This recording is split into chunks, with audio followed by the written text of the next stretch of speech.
And this hangout is on air. Okay, and let me bring us in. Three beats. And of course, the amazing...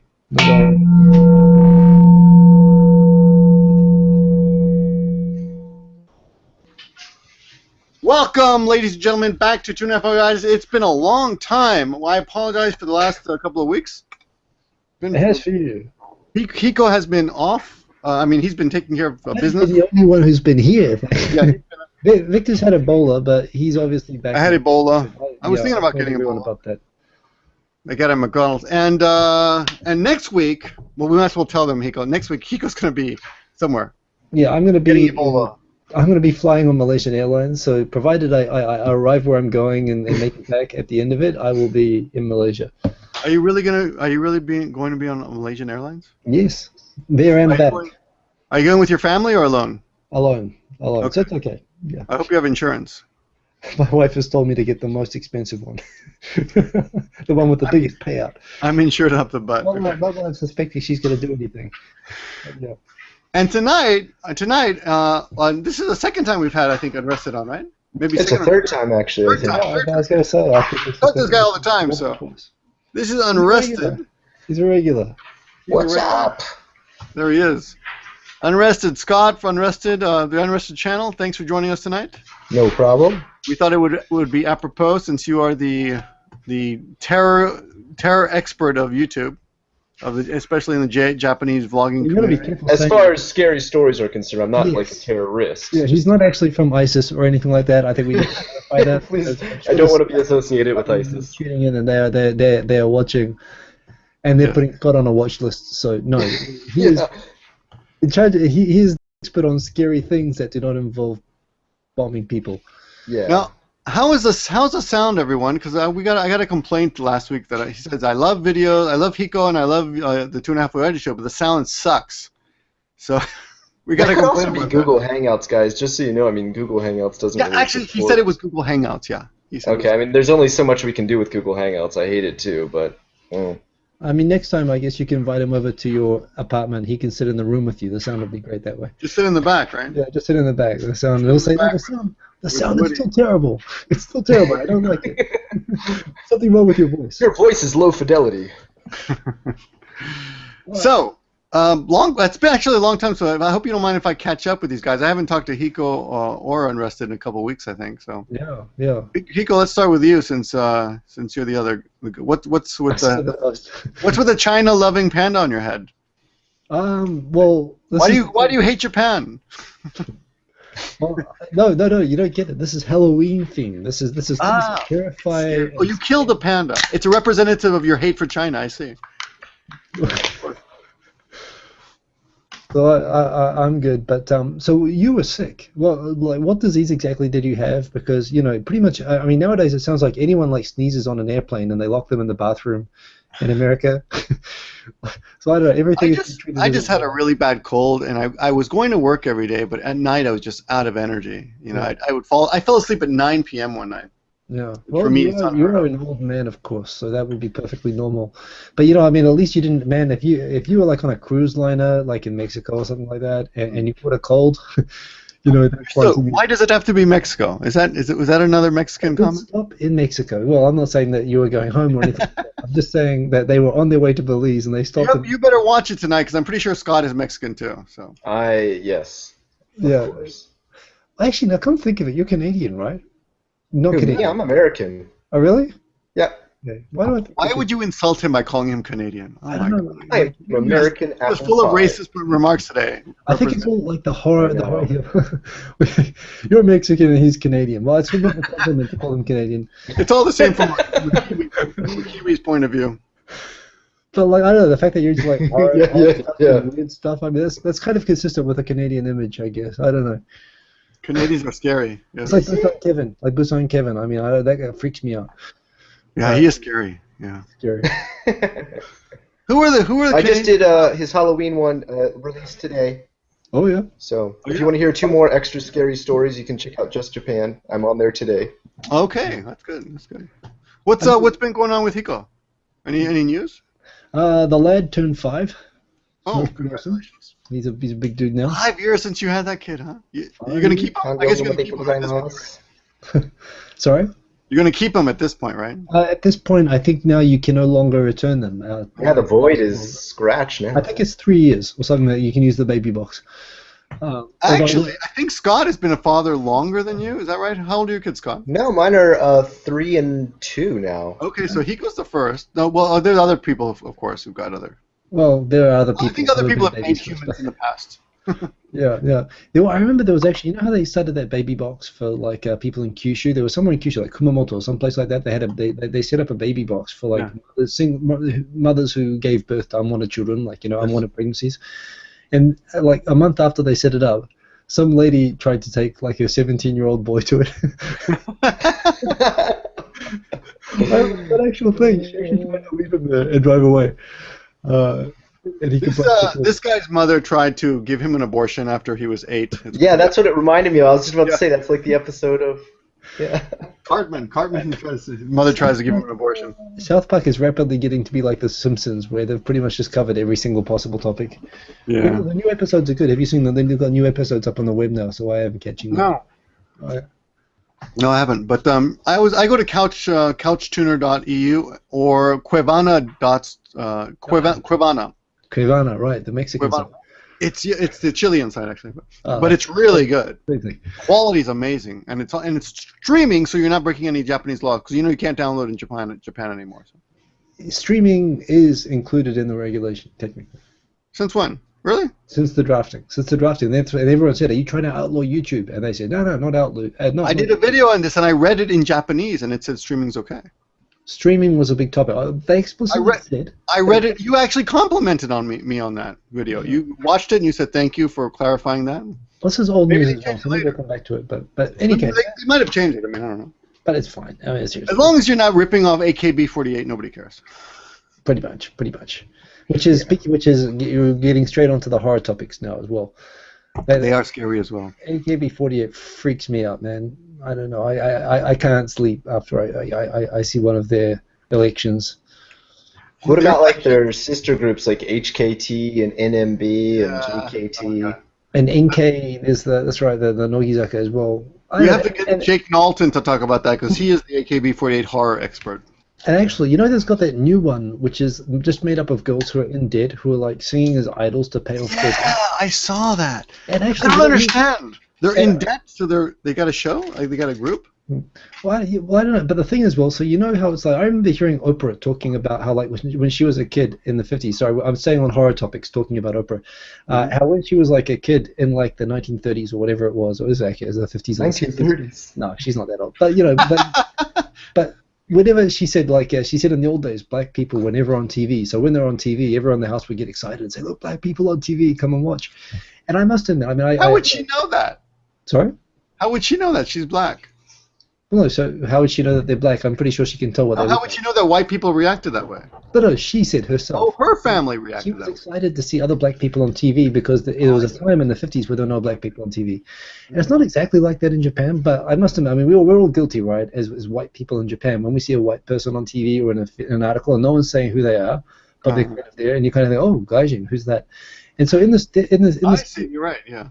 Of everyone who's in debt, I noticed there's like clearly a complete a white person in that group. Who is there? These are all people who are deeply in debt who are working to pay off their debts.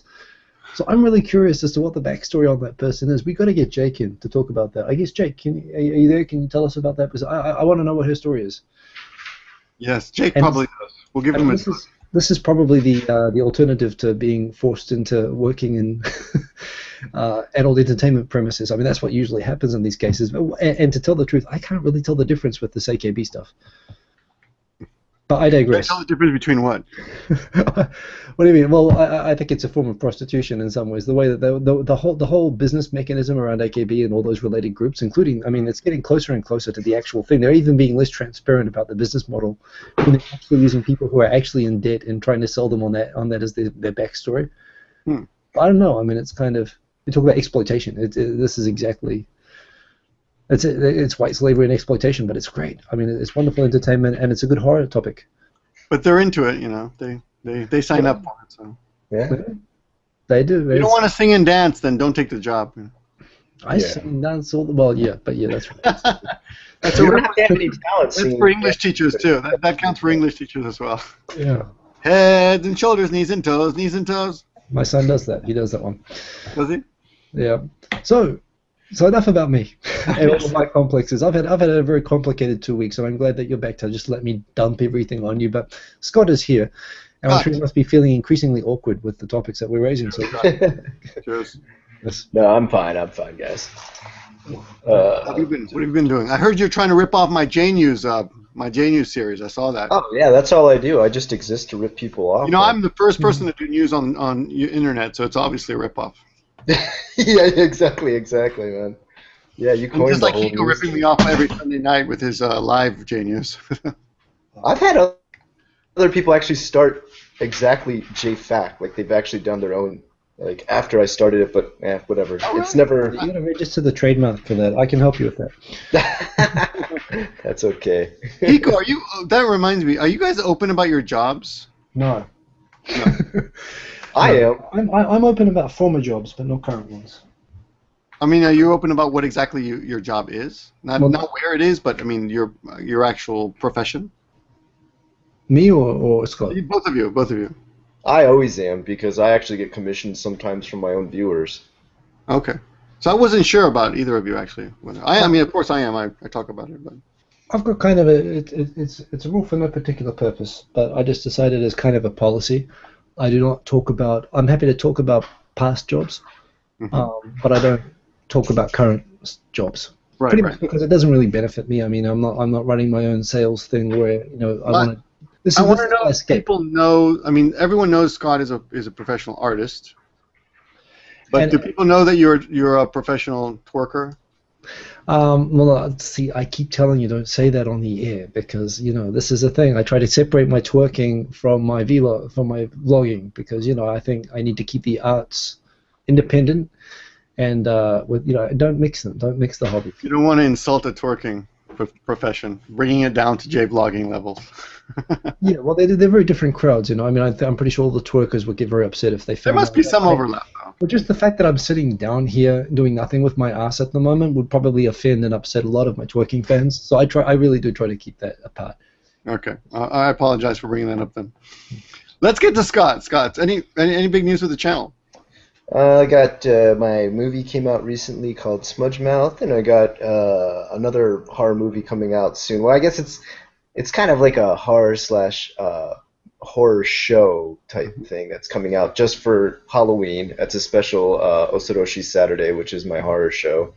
And my next project after that, which I've already started to work on and which I'm dressed up for tonight because it's Halloween, but also because I'll be coming out with a cyberpunk type story movie thing soon. So that's the projects I'm working on right now. I saw you picked up an an AK-48. Wow, you're obsessed. You are sick. You are sick. You picked it in a secondhand used store, right? That's AK-48, right?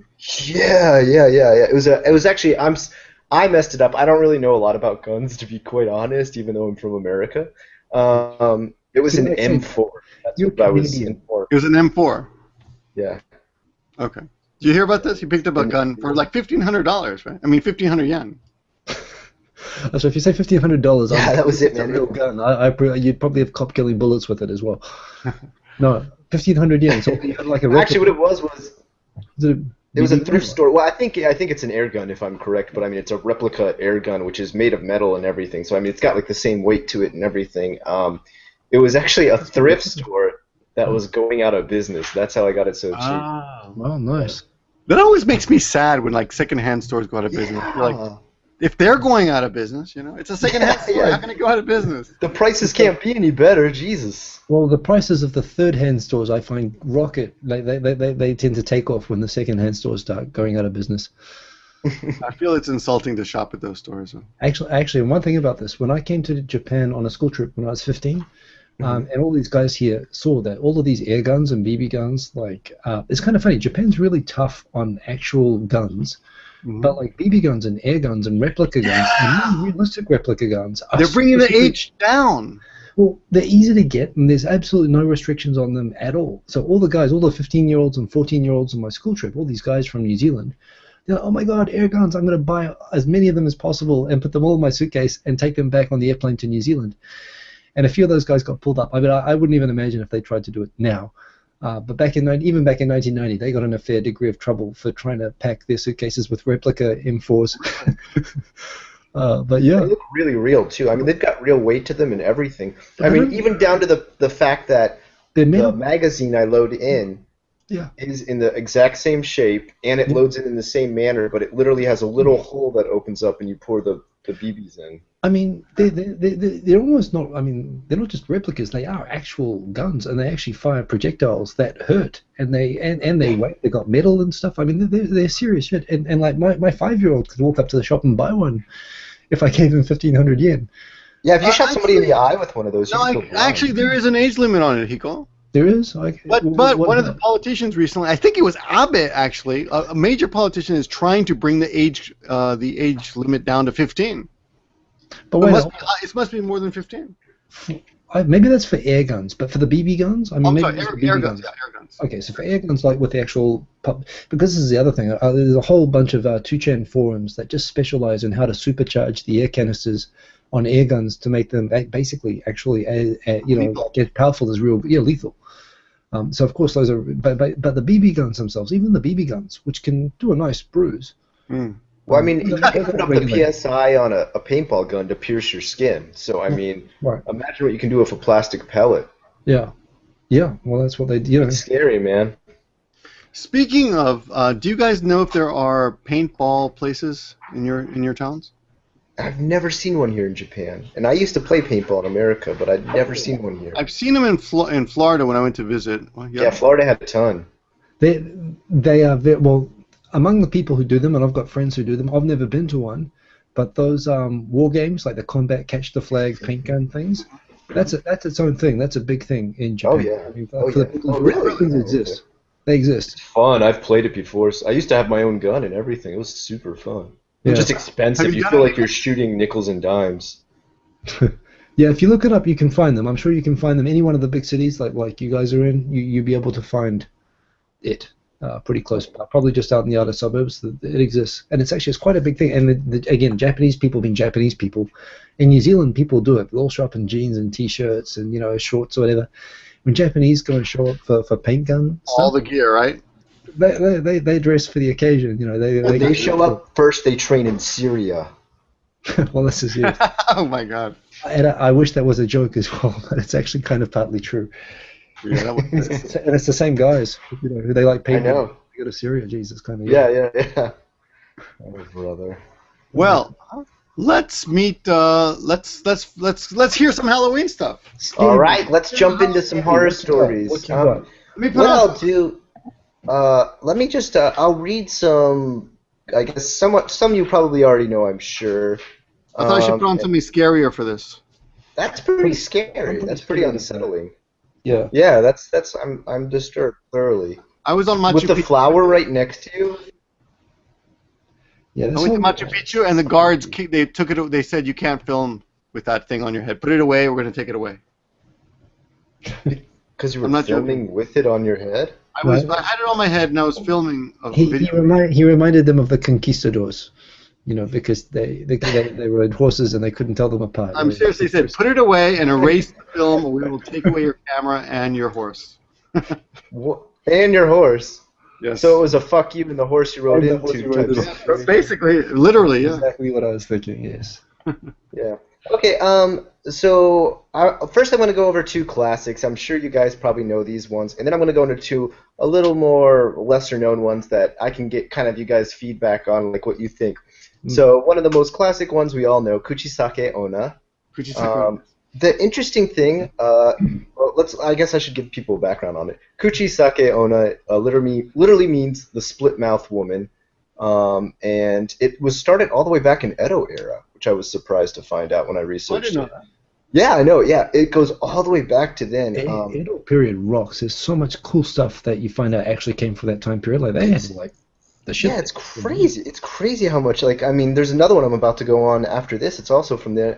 She's back then. Her face was split with a knife. It was the knife that was the shorter version of the katana blade. Yeah. You know what I'm talking about? Like they've got this smaller one. And and then you commit. yes, seppuku with. Yes, very good point. And for those who don't know her background, her face was okay. So apparently she cheated on her. She's a woman who cheated on her lover, who was a man, of course. Yeah, and to I guess get revenge, he hunted her down, cut her face from her mouth, from the lips to the ears, and left her this horribly disfigured woman who. The legend of her continues to this day, where she walks around in one of the medical masks, and she'll say, "Do you think I'm beautiful?" And you'll say, "Yeah, I guess so. I guess you're all right." And then she'd take her mask off and be like, "How about now?" And her face is all like, "Wow," like scary. And here's the creepy thing. The reason that got so popular, because people kind of forgot about it after Edo era. They're like, whatever, screw that. Apparently, there was a woman who was autopsied whose face was split in that manner from a car hitting her in some kind of car accident. She was hit by a car and her face was split that way. The coroner did a report in which she was split like that. Her face was opened up like that. And apparently word got out that that had happened in a certain neighborhood. And the kids in that neighborhood started to like tell this tale that they still saw the woman around the neighborhood and that she was like hunting them down and stuff. And it got so bad that apparently in some prefectures, teachers had to walk the kids home because they were afraid this like actual entity existed and she was because they're afraid hunting of seeing down a kids. person who had been in an accident. That's kind of horrible. Yeah, so it really did happen to someone in which their face was split. It had nothing to do with revenge or anything like that. But apparently, if she catches you, she cuts your face the same way. There's 2 Japanese movies based off of it, Kuchisake Onna 1 and Carved, Return of Kuchisake Onna. It's called Carved. That's interesting. And, yeah, Carved. And actually, if you watch both of them, they're pretty bad. They're not very scary. They're pretty stupid. But the makeup for Kuchisake in the second movie is absolutely horrifying. I highly suggest, if you want to see some super creepy makeup job for that, go check out part 2. All right, sounds good. All right. Let's test out Hiko because we gotta in case we gotta embarrass ourselves. Yeah. Hiko, do you know what you have to say if she says you know what she asks you, right? You know the spiel. So what is it? Do you think I'm beautiful? So right. And you know how to answer that? No, I only vaguely know it. Yeah, I think. Hold on. I think you have to say yes, right? And then she doesn't kill you. No, if you say yes, she'll kill you. If you say no, she'll kill you. If you say I don't know or maybe, you just can't win. Yeah, if you say I don't know. Yeah. Like, it confuses her, or also if you throw candy at her, she'll stop to eat the candy and you can get away. Right. What about flowers? Flowers don't work? They're beautiful. Here's flowers. In that situation, I would say I agree with everything you have ever said or thought in your entire life. And you're dead. And I'd be dead, so it wouldn't be worth. Okay. Now, so go ahead. No, that's good. Now, I don't know the next story, actually. Oiwa, you don't know Oiwa. Oiwa is still performed to this day as is it kabuki, I believe? It was based on a play from a very long time ago in Edo era, and that's where it first started as well, as Kuchisake Onna. Oiwa is based on a woman who is married to a man, and he is a samurai, but he apparently is a pretty crappy samurai and is not making the huge amounts of money and living a luxurious life that a samurai usually lived during that time. And she would always hound him for this. She'd always nag him. She'd be like, why are you such a washed-up samurai with your sword? You're not doing anything with that sword. You're not protecting the village.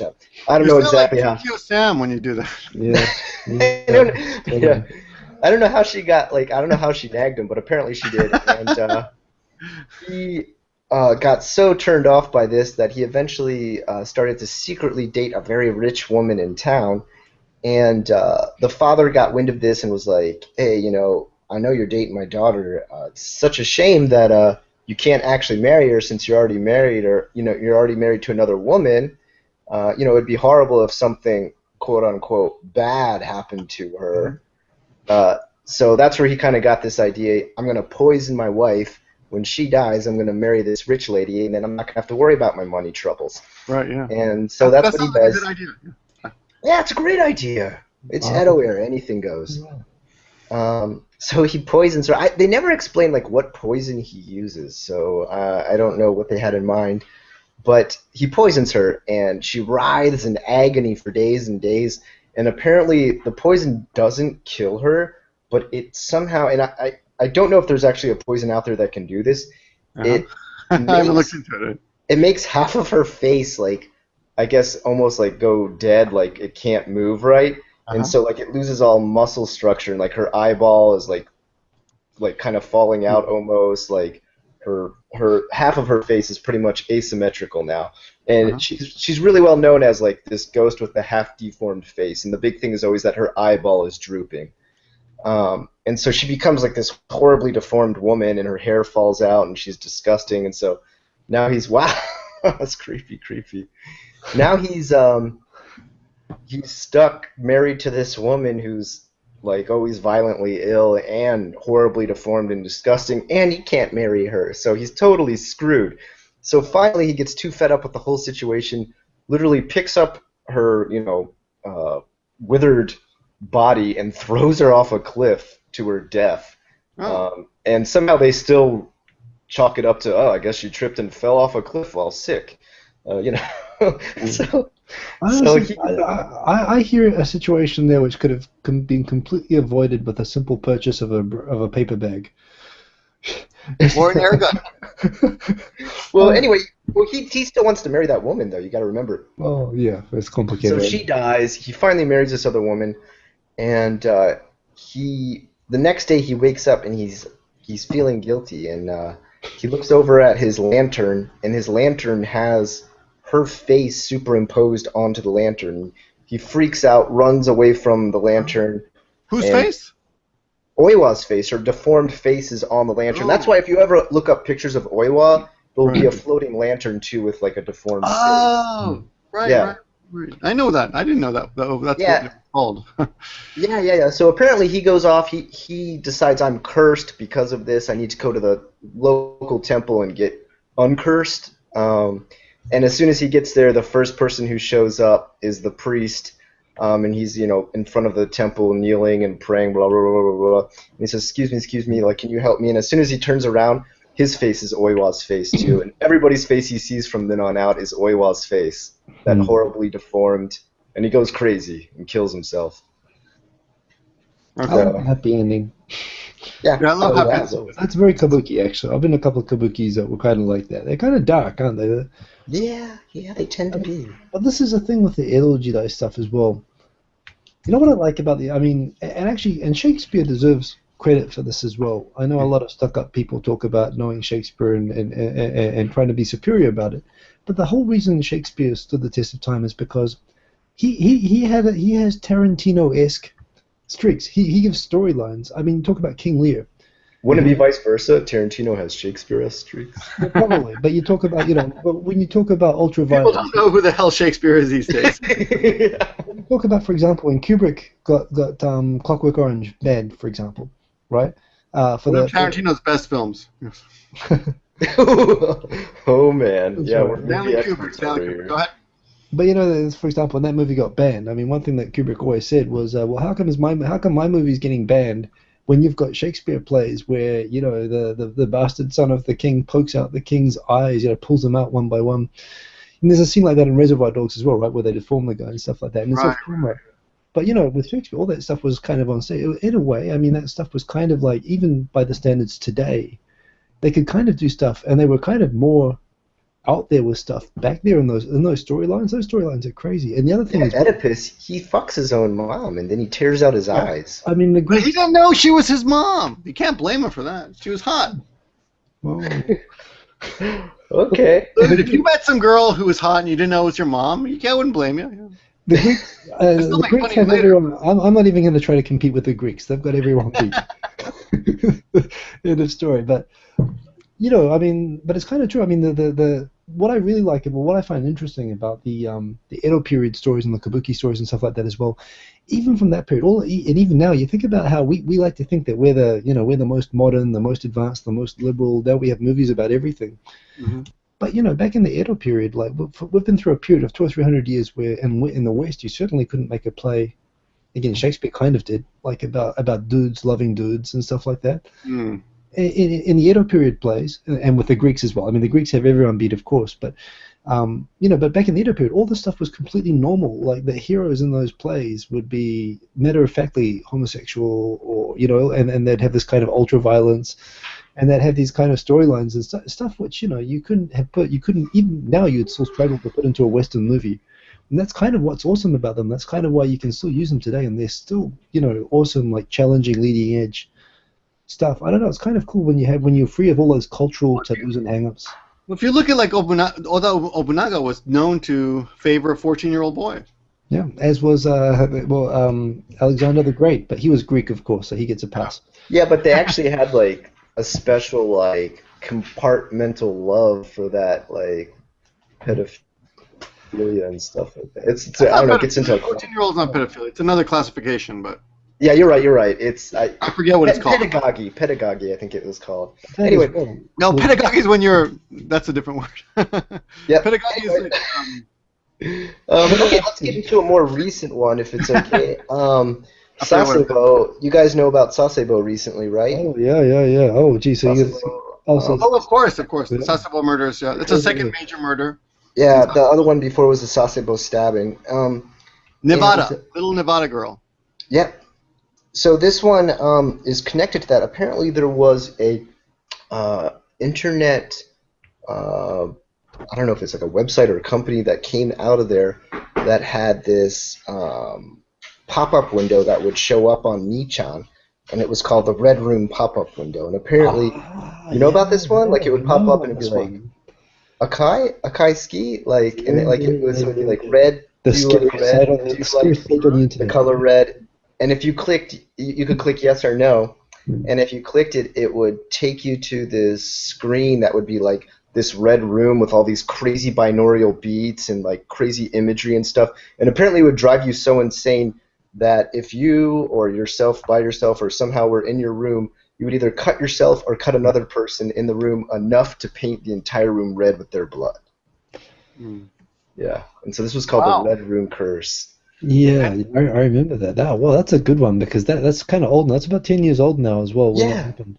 But that was a real topic for a time. Like, how old is the Nevada Sasebo murder? The girl who sliced open her classmate, the 12-year-old sliced open. That's a more recent one, but yeah, she was like 15, right? It was like 15 years ago. Yeah. And then there was the one recently too where she cut off her hand and cut off her head. That's the one. Right. Yeah. The crazy thing with that one was she posted pictures of the hand in Nichan. I understand that was disputed though. I heard that was fake. Yeah. Fake. Okay. I don't know. But what is scary to me about that is that the pattern of the way that she escalated to doing that is exactly like the Hasejun murder in Kobe 20 years ago, which was dismembering cats and Sake. What was the guy's name? Sake. The boy's name. No, Hasejun. Oh, and recently her dad committed suicide. Well, that was a postscript to the Sasebo one, right? Who committed suicide? The father of the girl who did it. Yeah. The father of which one? The first murder? Nevada? Second. He was a lawyer, right? Yeah. So everyone on the internet, everyone, and basically all of society was pretty much blaming the father for that situation. That sucks. Really, that poor guy. He was hit in the head by a bat from her, and so he moved her into her own house. Well, so again, the full story from what I hear as well is apparently the mother died, which traumatized and freaked out the girl, and then within a couple of weeks of that, he had his lover move into the house, and that freaked her out. So that's when she came and attacked him with a bat in the middle of the night. And when he sent her to a psychologist, the psychologist came back and said, that girl's going to kill you, man. You should protect yourself. And so he kicked her out of the house, and he put her in an apartment and just gave her money and said, please don't come near my house. And it was when she was by herself, she started going more and more crazy, and then she invited the friend over and chopped her up after she had chopped up a cat. But everyone was saying it was the father who had kicked this girl out and kind of behaved in this way that kind of triggered the start of it. Okay. But I mean, it's freaky shit.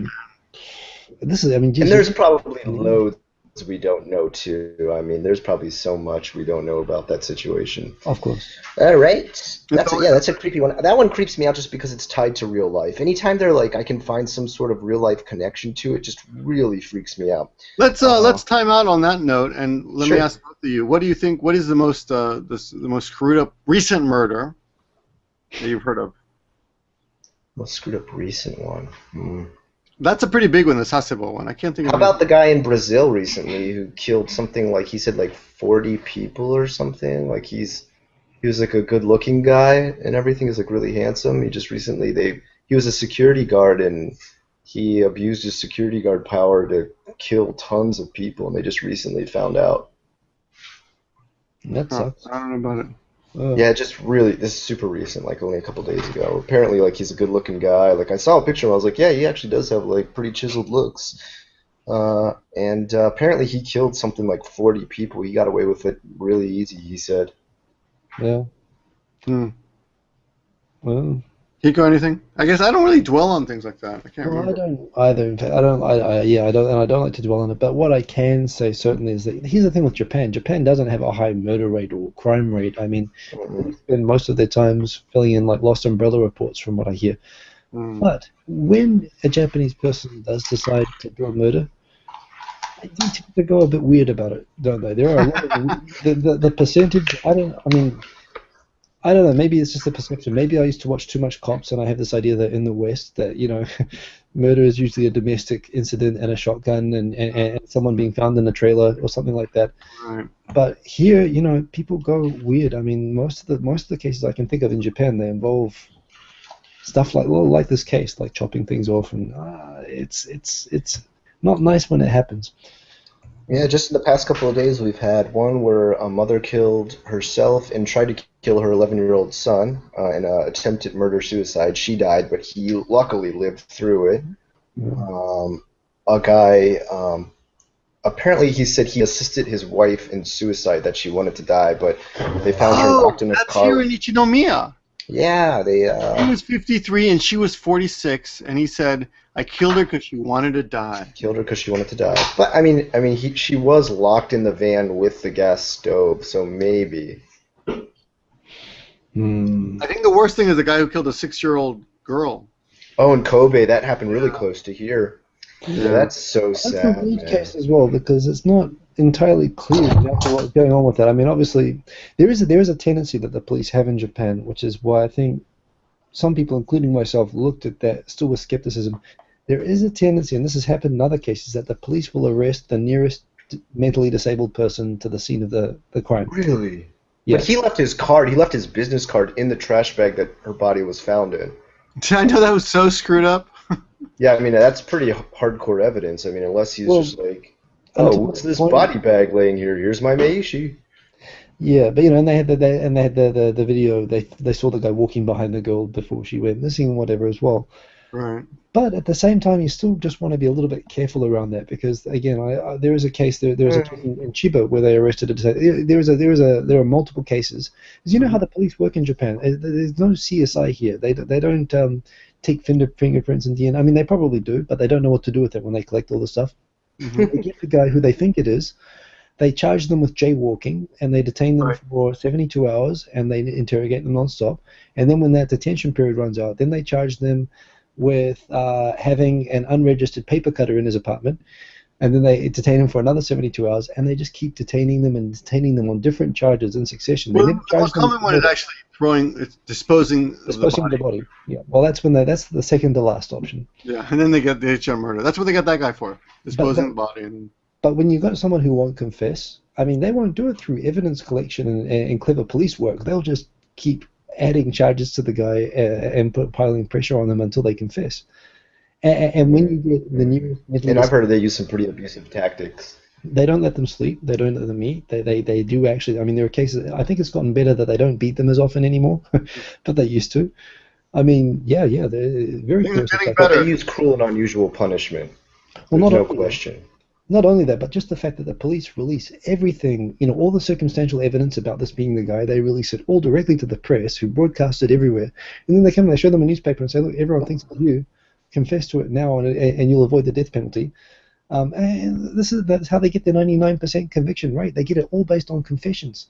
They don't do it based on, they don't get it on fingerprints. And so when you arrest the nearest disabled person, and you do that to them, I mean, it doesn't. I always like. Okay, I really hope that they find something other than the nearest disabled person and circumstantial evidence, because there's a lot of that. But this case, it does seem like it probably was that guy. But that guy, he still hasn't been able to make. He's still been silent the whole time, right?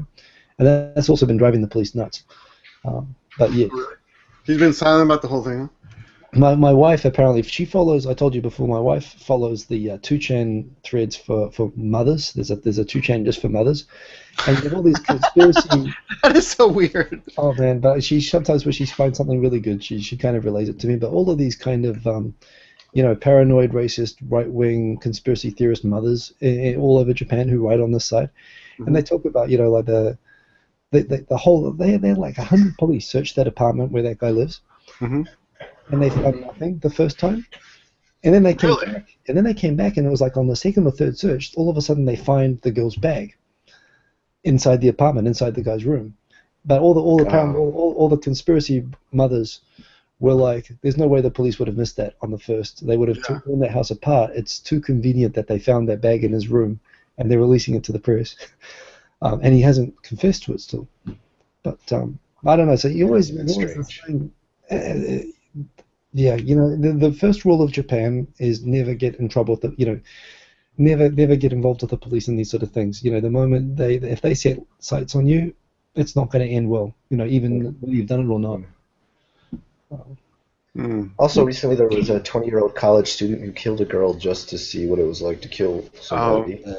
That's like the most common reason people give, and it's like so lame, unoriginal. Yeah. Actually, this is the other thing, though. When the police, when they're still detaining the person and they're interrogating them, and they leak all of these updates to the press about how it's going, and they give these statements. The suspect said, "Yeah, I killed them because I've always wanted to kill someone," or the suspect said, "I don't know." The statements that they give are always a little bit too dry and too plain. Like, I wanted to get money, so I killed him and took his money. It's kind of like, and they link it to NHK and it gets broadcast, and then they show them the newspaper the next day. I don't know. I don't know. It's that conspiracy theorist part of me, the conspiracy brother within me finds that always, like, whenever I hear the latest police announcement about what the suspect said, I'm always like, really? Yeah, I can definitely see where you're coming from. I've heard horrible stories. Did you hear about Gary? Gary got arrested or detained. Which Gary? You mean Gary? The Gary from Nagoya, the big guy, the beard. He was on the show Gary last Ard. week. Yeah, he actually told us through last week, and it wasn't about being arrested. Did he talk about the knife they found on him? Why did he have a knife? Because he uses knife in his work to strip like tires and shit. Oh, okay. He had a knife in his car.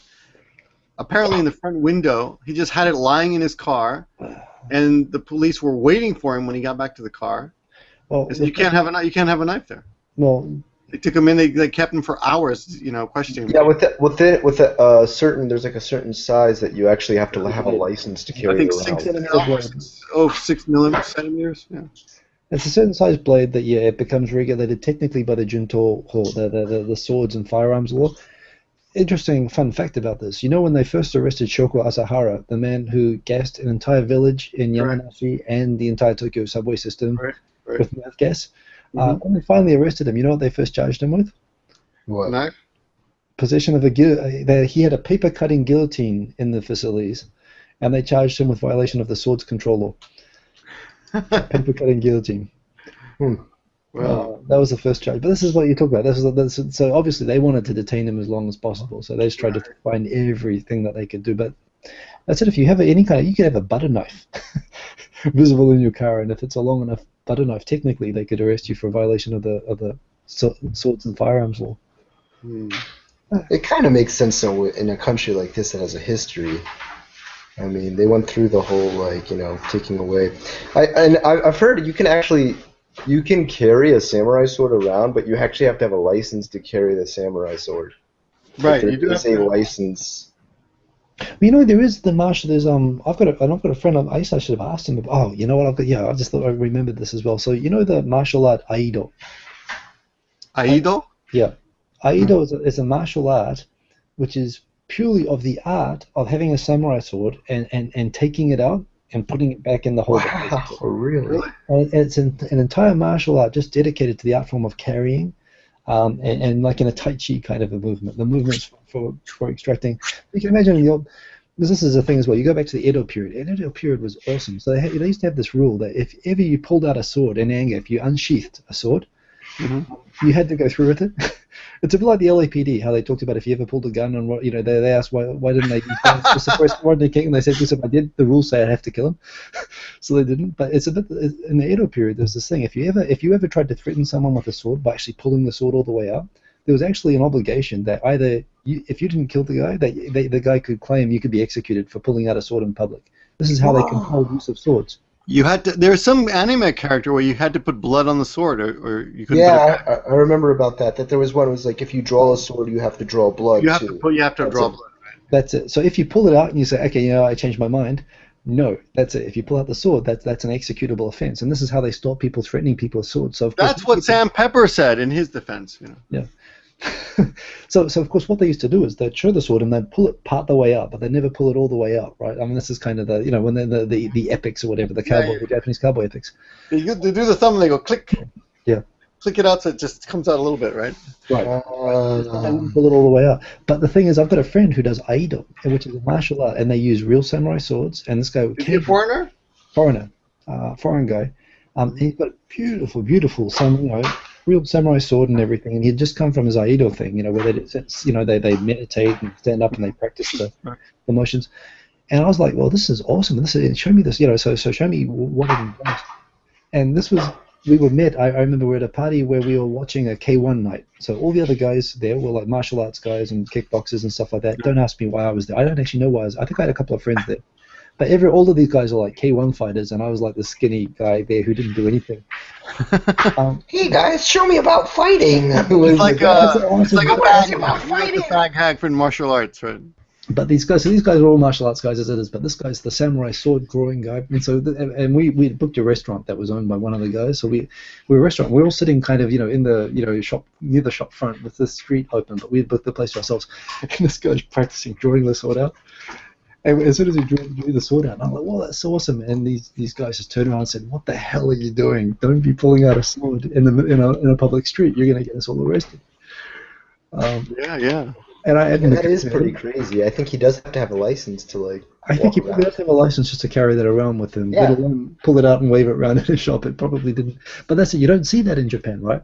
And that's probably I know Oldie, you guys might know Olden Youth, he's actually gotten in trouble just for carrying his kendo blade around, which is just a stick, like it's just a piece of wood.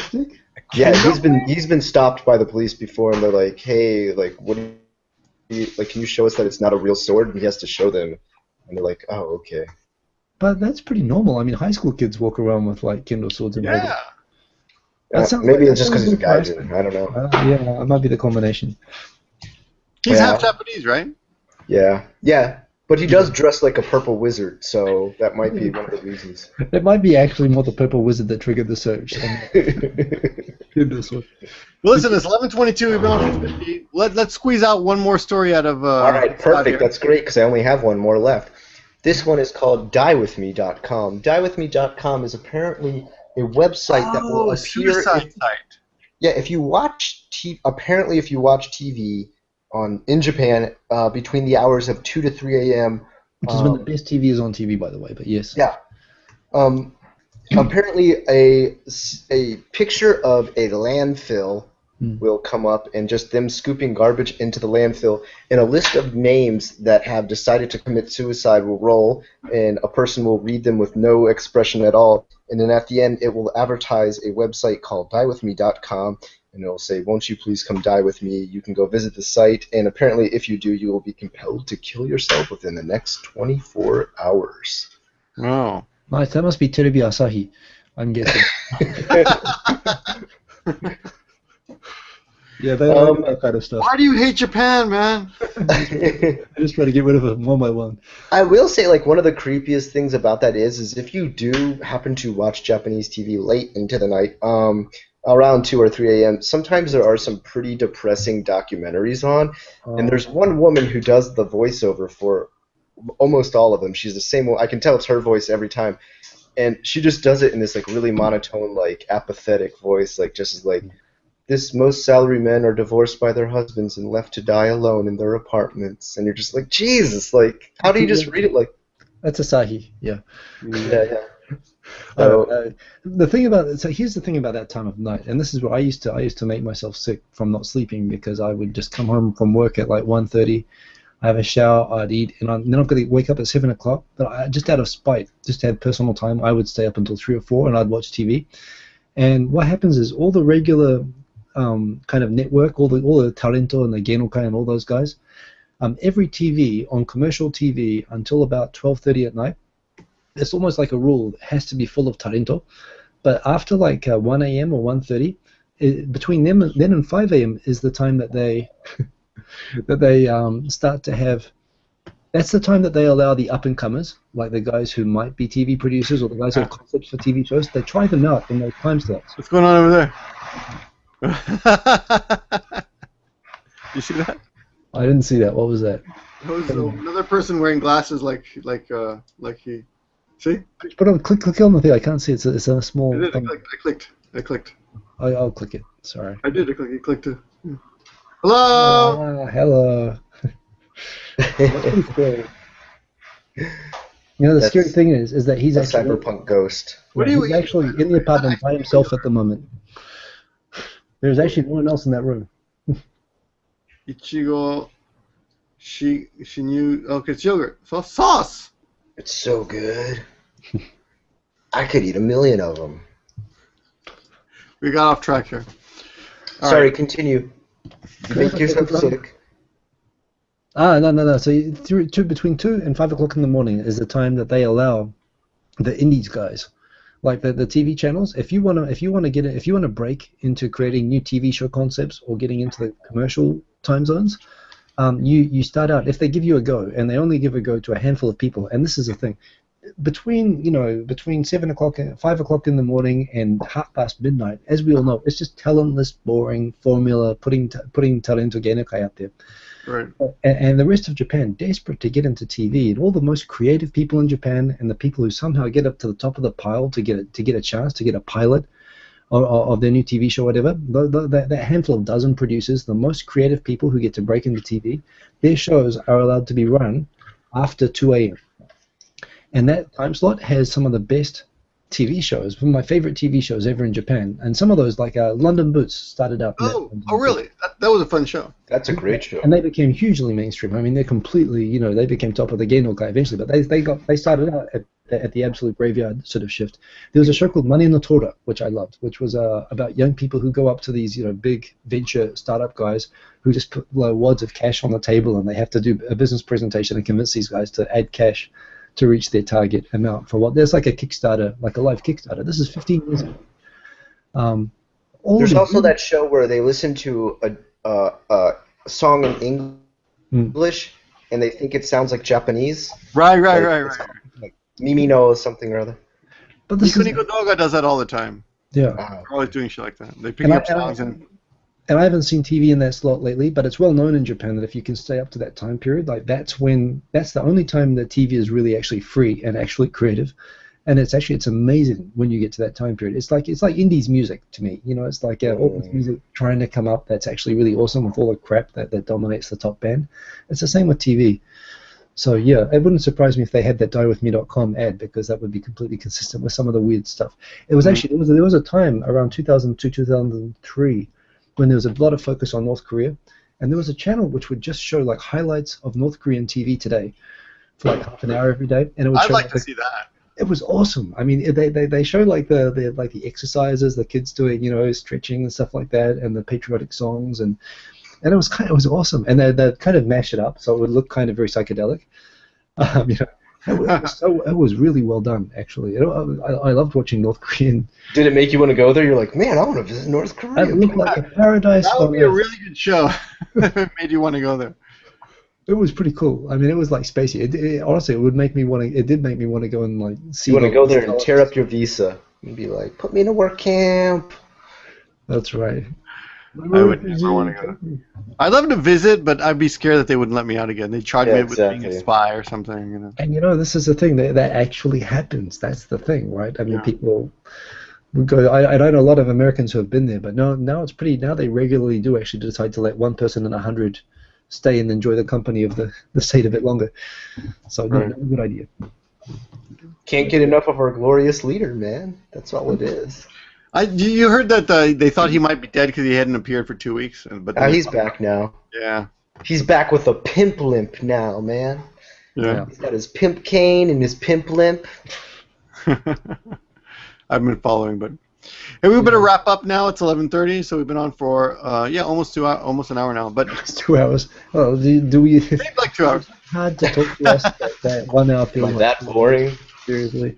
But next week, I'm alone. Oh, I thought the plan was for you not to be alone. Hiko's got something to do next week, right? That's right. I have to be. Well, I will be possibly adding to Scott's stories. You'll be Malaysian Airlines. You'll be fish food, thanks to the Malaysian. Don't worry, we'll do a special Satoshi Saturday on you, Hiko. Yeah. So next week, I'd like to do what Hiko did last week, which is just invite people on. Oh, okay. What's the format, Hiko? We invite them on, but they have to tell an interesting story. I want to keep the same. Yeah, it was a really thing. So I put the link for the Hangout actually in the video information so anyone could see it who was watching the video. Mm-hmm. And the idea was that I would make sure everyone was muted, only one person was on at a time. Mm-hmm. And I would talk to each person. And the challenge was each person, you got to tell me an entertaining story. I'd say it had to be Japan related because most people who watch have some angle with Japan. And I challenge you can come on, anyone can come on and join, but the condition is you have to tell me an entertaining story. So.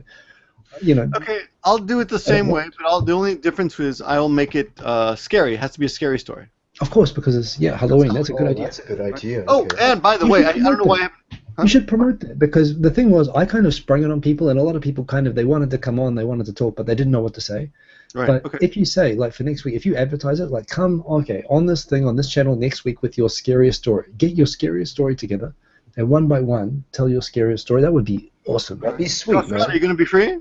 I'd watch that. I'll be free if you want me to go on. Why don't you host with me and we'll invite us? With you.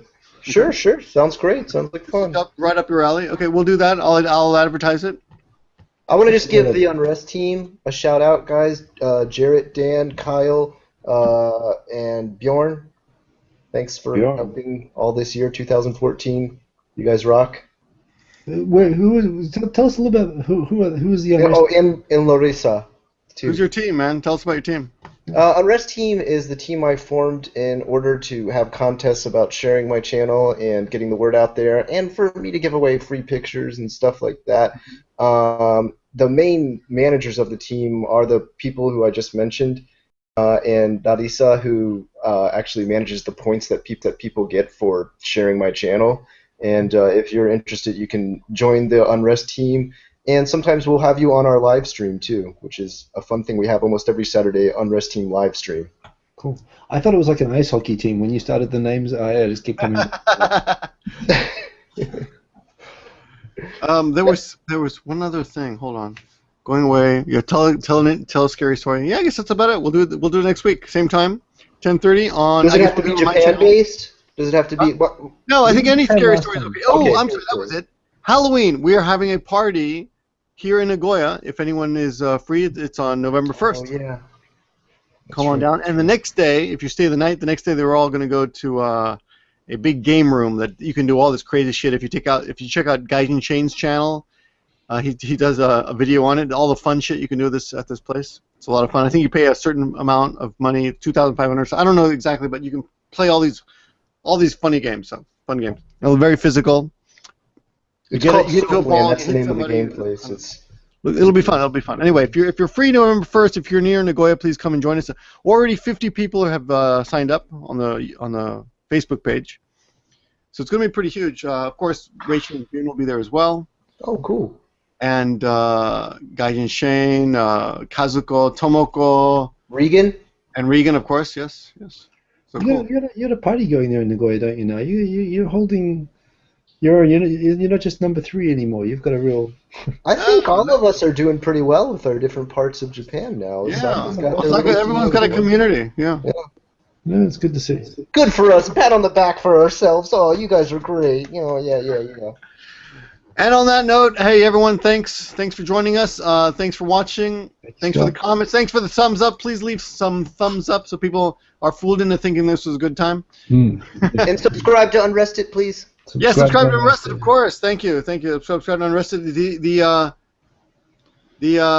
link is in the description. I'm shocked because